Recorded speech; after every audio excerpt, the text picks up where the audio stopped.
Welcome back to math, boys and girls. All right, we're starting with our calendar again. Let's look at the month. What month is it still? Right, it's still October. Let's spell it out together. Ready? October. October. Good. And what year is it?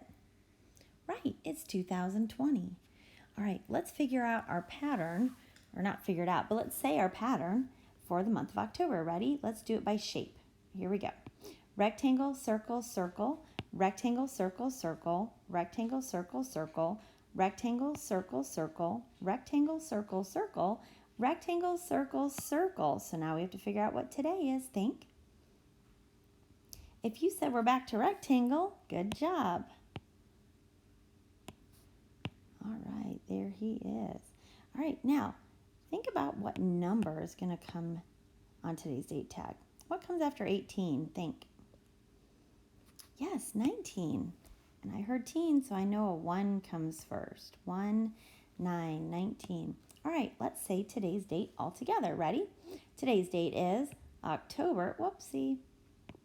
Today's date is October 19th, 2020. All right, your turn to say it all by yourself. Get ready. Good job saying October 19th, 2020. All right, let's figure out what today's day of the week is. So to figure out today's day of the week, we have to go to today's date tag and go straight up. All right, what is today's day of the week? Think. Right, it's Monday. Awesome job. Now, if I want to figure out what yesterday was, I'm going to go backwards 1. So what was yesterday's day of the week? Think. Right, it was Sunday.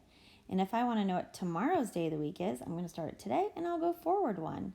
What will tomorrow be? Think. Right, tomorrow will be Tuesday.